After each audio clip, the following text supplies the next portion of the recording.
Hi everyone! So, happy VE day today. Another bank holiday, sun is shining, still in lockdown though, so can't go anywhere.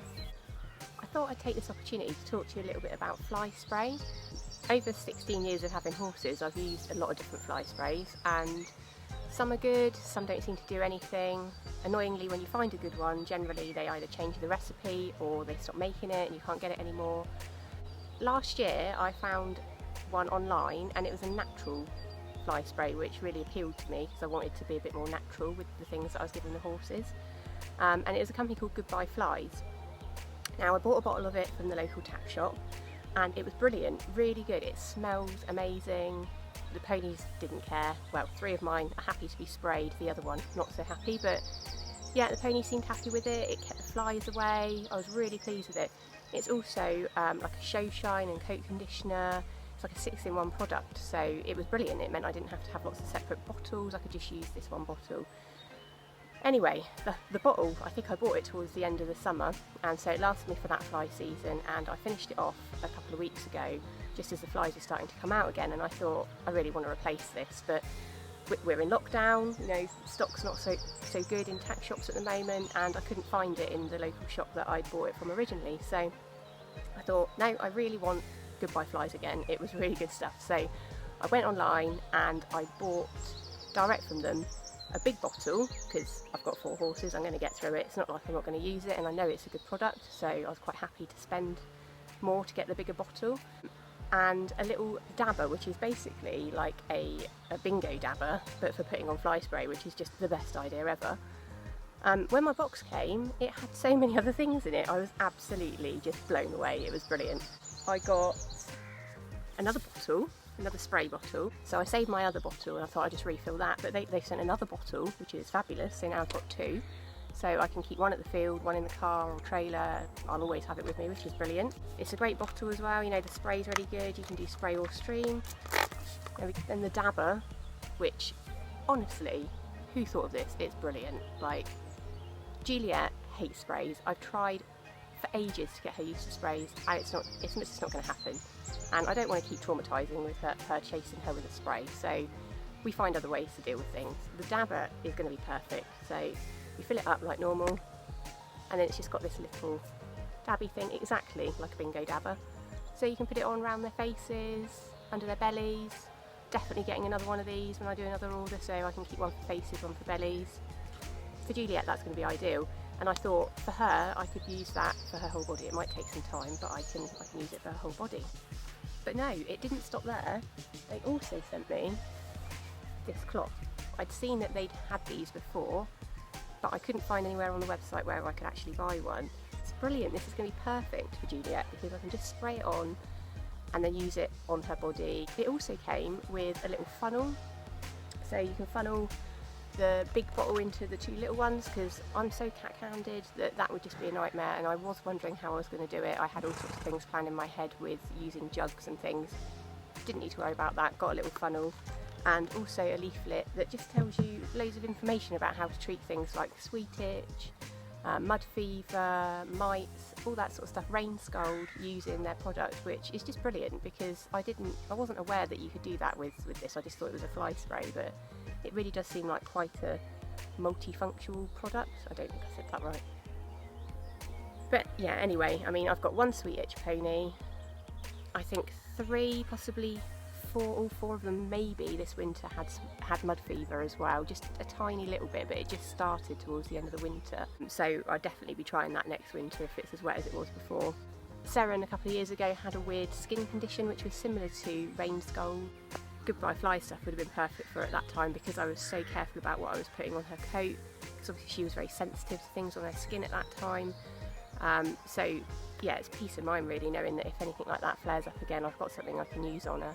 But yeah, I mean, this is not an ad, but I just felt like I had to sit down and say how like pleased I was with what I received and how like thoughtful it was putting those other bits in the box as well. I literally ordered the 5-litre bottle and the dabber. I think that was £4.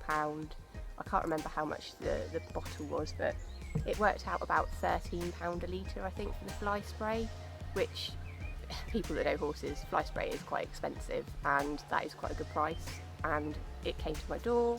I got all the extra little bits with it, so yeah, just a little review for you, and I'll show you how much the ponies love being sprayed, and I'll show you how I'm going to apply it onto Juliet with the cloth and the dabber as well. So,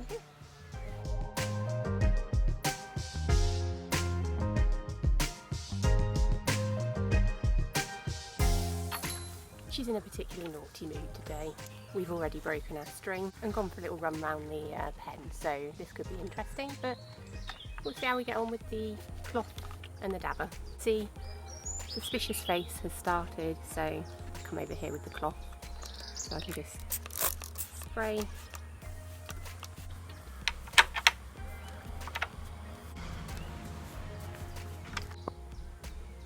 Good girl.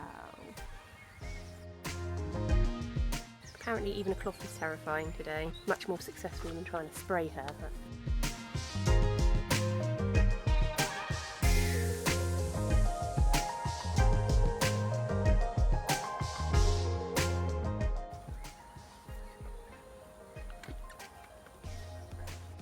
Dabber time. At least you'll find this a little bit less terrifying.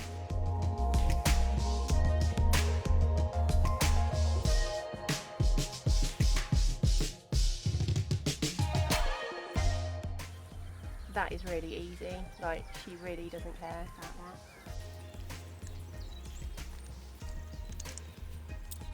This is a particularly flighty day for her. It's not usually this bad. However, I think the cloth is going to be perfectly doable because that's going to be the worst she ever is. And the dabber, perfect, brilliant, absolutely fine. So, long reining Seren. I couldn't actually tell you the last time I long reined Seren, and she is not as easy as the others. Walk on. Walk on. But she just wants to go and play with the boys next door. Walk on. It's definitely a two-hander job. I've laid some poles out in school as well, which she'll hate, so we'll give that a go because she is just always scared of poles. But it's good for her to walk over them every now and again so she knows that she's not going to get eaten. And stand. Good girl. So day one is dressage. We're doing it a little bit differently here because we have got a couple of poles involved, but we are doing sort of flat work, so I thought it counted. This is the first time Seren's actually seen poles for months. She absolutely hates poles. Every time she sees them, as you can see here, she acts like she's never seen a pole in her life before. The fact that she's quite happily long reining over these and later lunging is quite a big thing for her, so I was actually really pleased with how she went today. She was very responsive, nice and forward going, really sort of enjoying her work, which was lovely to see. The only slight black mark to her record on that day was unfortunately off camera. I asked her to stand and she did 2 vertical rears just out of nowhere, but that's classic Seren really. She can be behaving herself really nicely and then she just throws something like that in. So yeah, after that she was fine and she didn't do it again. So really pleased in general, and nice to see her doing a little bit of work as well.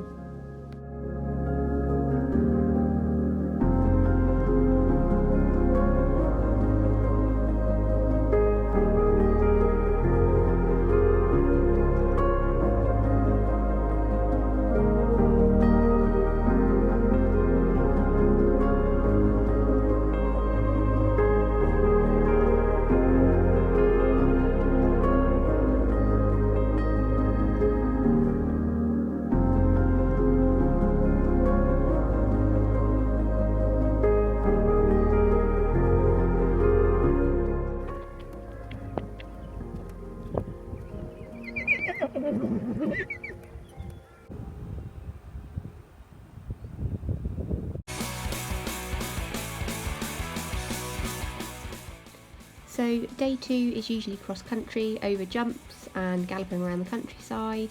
However, we have to make do with just a bit of hacking. So first of all, with Juliet, we're going out on the long reins. Please excuse the horrific camera angle. I didn't check what I was looking at, so you've got a little bit of a high, weird angle here. So do apologise if you feel a bit seasick. I've been managing to get Juliet out about once a week on the long reins, which is proving really good as she's not very good at hacking on her own. In fact, I wouldn't try it ridden because she's got a bit of a mean spin and stop or sort of little bolt in her. But yeah, she's definitely improving. She doesn't seem to like these enclosed tracks as much as the ones out at Ringwood Forest or White Sheets, which are really open. She can see exactly what's coming, what's all around her, so I think things do take her a little bit by surprise down these tracks. She's massively improved down this section. I struggled to get her down here the first time we tried to come.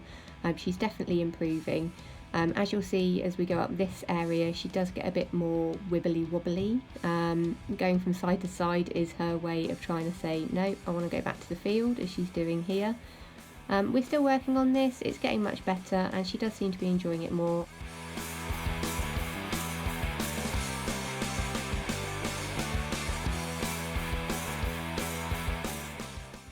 Second outing for the day was Erna, so I took her for a little hack out. She's actually in the dually here, which is basically a head collar. She does seem to much prefer bitless these days, so it's something we've been doing a little bit more, although this is only my second ride on her since lockdown. She was really good. We came across a few things, a few people, a horse and trap that you'll see in a minute. She was excellent. I hopped off here just to make sure she was okay with it passing, but she was fine. I needn't have worried about it. So we just had a little toodle around and headed back.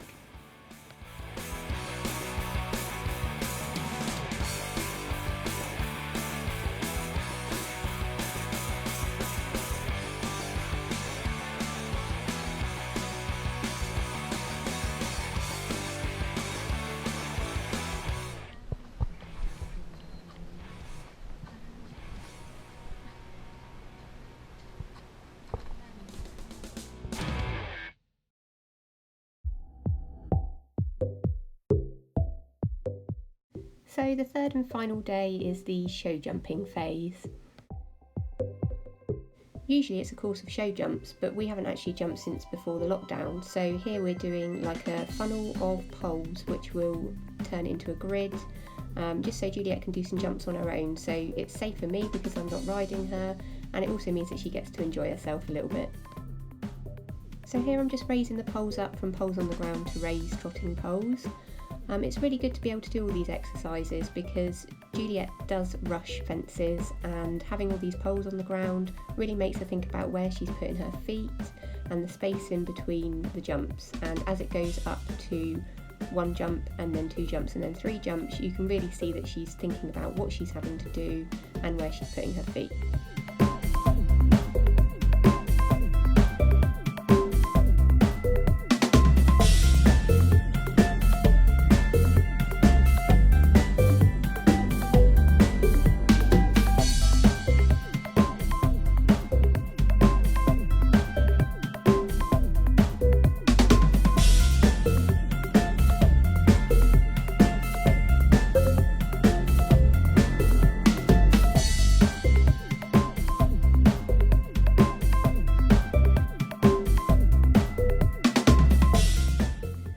So the last two jumps together here are called a bounce, so as the horse lands with its front feet, it also then takes off immediately after. These are all really good exercises to help with control of speed and also gymnastic, so they're good for the horse's muscles.